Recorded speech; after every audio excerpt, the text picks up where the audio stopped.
Kalau masih segar, kalau masih bingung juga, ini karena kita lagi bahasnya sebenarnya tentang keuangan, menjaga, mengatur keuangan di masa pandemi, ya kan? Nggak gampang. Oleh karena itu, ini depan saya sudah ahlinya datang, pakar financial advisor, founder dan CEO dari Joska, namanya adalah Akar Abiasa Vizuno. Halo Mas Dad, Keren nama lo, keren. cuman satu di Google. Oh iya makanya nyari nggak ketemu yang lain kan, akarnya A-nya 2 lagi, Betul. akar. Wih, keren. Bro, ini dari tadi lagi berbagi keresahan tentang uang karena di zaman pandemi ini kan tahu sendiri ya. Iya, Kalau kita bilang gimana mengatur keuangan, semua orang punya teori. betul. Dalam keadaan begini mungkin lifestyle kita yang harus berubah. Bukan hanya lifestyle, sepertinya behavior semua orang akhirnya berubah. Harus berubah ya. Iya dong. Kalau lifestyle masih bicara gaya hidup, kalau behavior udah bener-bener needs kita jadi berubah, semuanya berubah. Tapi gimana caranya sekarang misalnya ada orang yang dengan UMR dipotong setengah katanya. Yes, Anak 2 nih. yes, Sekolah tetap bayar ya. walaupun daring.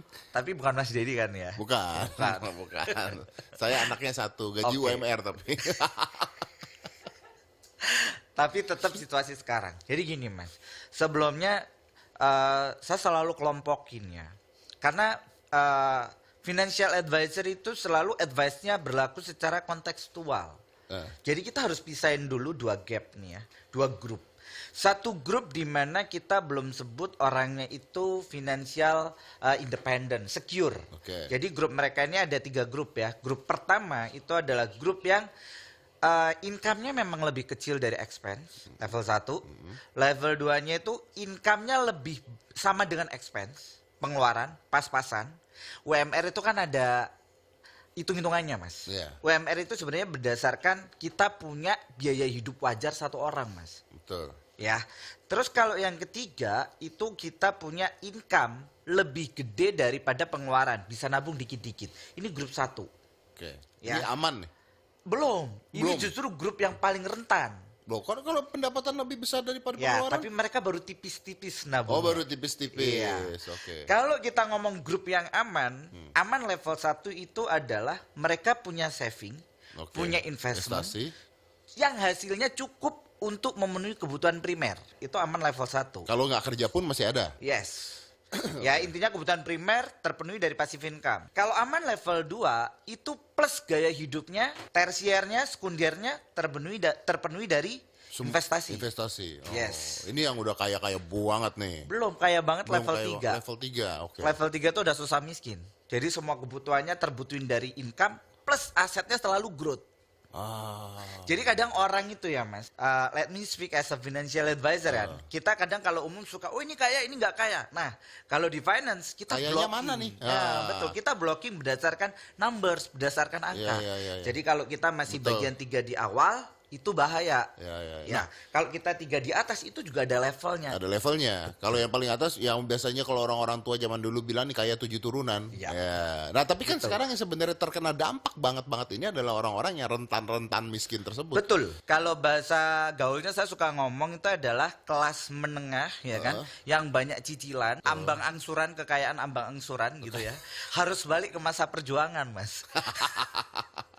Tapi emang itu kelas yang paling rentan. Ketika pandemik ini jalan, government itu langsung fokus sama kita punya hampir 100 juta masyarakat yang kategorinya menurut Bank Indonesia itu hampir miskin. Iya, hampir miskin. Jadi mereka ini sektor-sektor yang punya income di bawah UMR. Iya. Maka dikurangin BLT itu sama pemerintah. iya. Kasih BLT, Udah dikasih nyampe, itu bantuan. udah nyampe itu.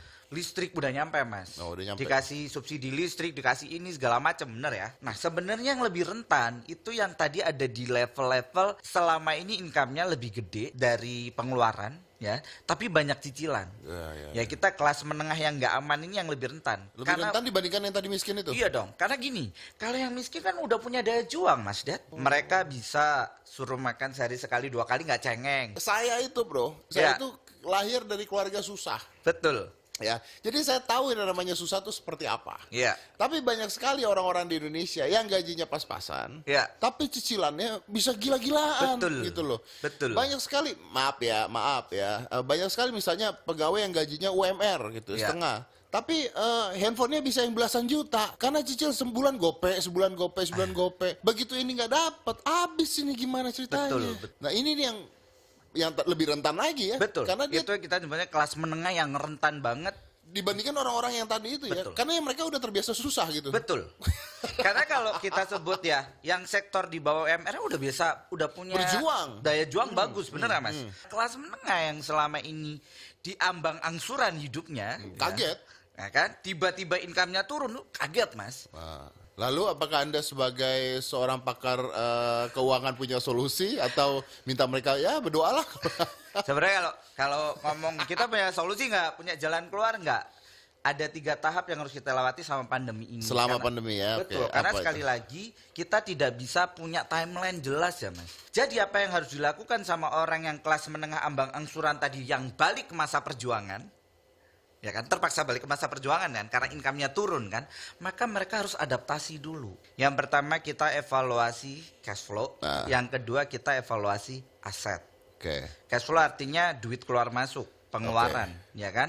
Situasi apapun yang kita hidupi, yang kita hadapi di saat ini yang kita butuhkan adalah hidup seesensial mungkin, benar nggak Mas? Iya betul. Benar nggak? Betul.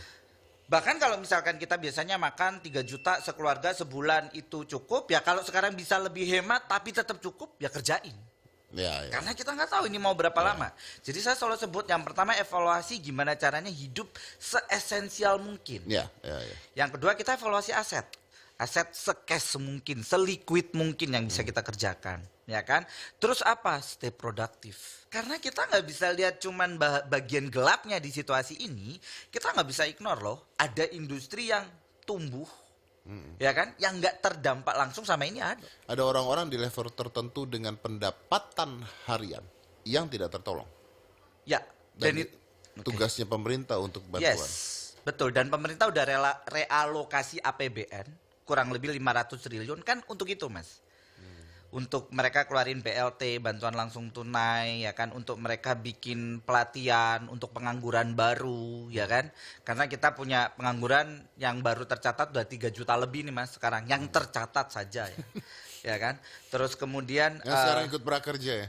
ya, some of them ikut prakerja ya kan. Atau kemudian lagi pemerintah kan juga menyiapkan subsidi-subsidi seperti subsidi listrik dan seterusnya. Emang itu Mas yang dilakukan sama government. Makanya kenapa saya bilang sebenarnya kelas yang tiba-tiba kehilangan pekerjaan ini atau yang sebelumnya misalkan nggak stable secara finansial ini sebenarnya lebih enak karena langsung ada yang taking care.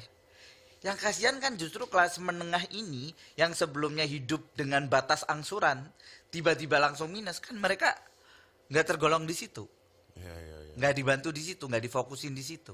Makanya tadi sekali lagi gue ngulang 3 langkah, ya kan? Yang pertama kita evaluasi cash flow, hidup seesensial mungkin, evaluasi aset, cash sebanyak mungkin, habis itu stay produktif. Karena nangis nggak ngasihin duit Mas, Iya betul. gitu. Tapi nangis dulu lah. Nangis dulu normal lah. Gue cuman berusaha untuk lebih empatik sama Iya, situasi iya, sekarang iya, Mas. iya, Kalau orang nggak boleh nangis, nggak boleh sedih gimana sih? Iya, iya. Ya. Jangan kelamaan. Cuman jangan lama-lama, betul. Iya, di semua tragedi atau pandemi atau apa dalam bisnis itu ada yang dirugikan, tapi mungkin kita lupa ada faktor lain yang tiba-tiba melejit naik. Yes. Nah, pintar-pintarnya kah kita untuk melihat faktor ini, Iya, lalu iya. berubah untuk masuk ke dalam faktor Betul, tersebut. Kalau betul. bisa, we survive. Betul. Bahkan masih ada satu lagi kalau kita mau lihat lebih jauh ya. Apa itu? After this pandemic pasti ada beberapa industri yang putar baliknya V gini kan. Langsung loncat gitu Ya, kan. ya, ya, ya. Karena misalkan orang craving banget sama event, orang craving banget sama pariwisata, bisa aja mereka langsung putar balik. Bahkan sekarang saya sudah mulai menemukan tuh banyak banget orang yang mulai berpikir kayaknya enak ya kalau punya rumah 2, satunya di desa gitu. Satunya di pantai gitu ya. Jadi ketika kondisi kayak gini wah kita ngungsi ke tempat Iya, yang lebih enak. Benar nggak? Nyantai, benar. Itu keluar loh ternyata. Actually, I'm thinking about that. Was. Oke. I'm thinking about Ya, that. ya. Jadi kalau kayak begini terus gue nyari rumah di pedesaan mana gitu. Udah lepas dari internet, lepas dari apa, lepas dari For a apa, while for a gitu ya. while, just Iya. enjoying kan, Iya, ya, iya. it's fun gitu kan. Iya, iya. Oke, bro, Oke. thank you ya. Ya, Thank you sama-sama, buat Mas masukannya Dedi. ini mudah-mudahan berguna Thank you. juga ya. Jadi Ya. udah dapat masukan-masukan yang luar biasa. Ya kita nggak boleh menyerah lah, nggak boleh menyerah dalam keadaan. Terus fighting, terus survive ya. Harus fighting, harus survive. Thank you. Saya akan break dulu. Setelah ini akan ada tausiah dari Ustadz Ali Nurdin.